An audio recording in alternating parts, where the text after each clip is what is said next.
ચંડેસર ગામના પ્રવેશદ્વારે ખાડાઓનો ખતરો, માર્ગ બન્યો મોતનો માર્ગ। પાલનપુરથી ડીસા જતા સર્વિસ રોડ પર ચંડેસર ગામના પ્રવેશદ્વારે 10 ફૂટ પહોળા અને 1.5 થી 2 ફૂટ ઊંડા ખાડા પડી ગયા છે। દાંતીવાડા તરફથી આવતો આ માર્ગ ગામમાં જવાનો મુખ્ય પ્રવેશદ્વાર છે, જ્યાં HPCL અને GIDC વિસ્તારને કારણે ભારે પ્રમાણમાં ટેન્કર અને લોડિંગ વાહનોની અવરજવર રહે છે।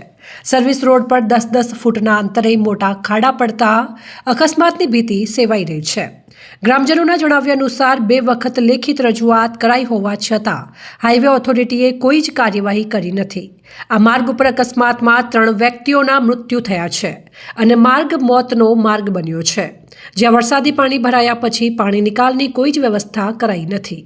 ગ્રામજનોની માંગ છે કે સર્વિસ રોડનું આ પાણી તળાવમાં વાળવાની વ્યવસ્થા કરાય અને માર્ગનું તાત્કાલિક સમારકામ કરવામાં આવે તેવી જન માંગ ઉઠવા પામી છે।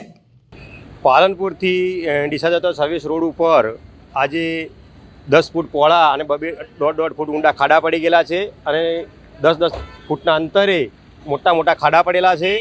અહીંયા ચંડેસરથી દ્વાર છે ગામમાં પ્રવેશ કરવા માટેનો, દાંતીવાડા તરફથી આવતો, અને અહીંયા GIC, FPCL અને મોટા વાહનો ટંકરો રોજના 50-60 ટંકરો છે અને GICDમાં મોટા લોડિંગ ગાડીઓ બહુ આવે છે। આજ દિન સુધી હાઈવે ઓથોરિટી આ ખાડાની કોઈ કામગીરી કરેલ નથી અને પાણી ખૂબ ભરાય છે, એની કોઈ સમસ્યાનો કોઈ નિકાલ પણ કરવામાં આવ્યો નથી।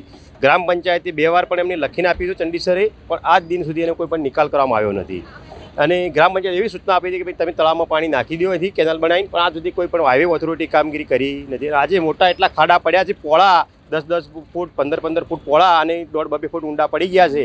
આજ સુધી કોઈ એનો રિપેર કરવામાં આવ્યું નથી અને જલ્દી રિપેર થાય એવી અમે અપેક્ષા રાખીએ છીએ।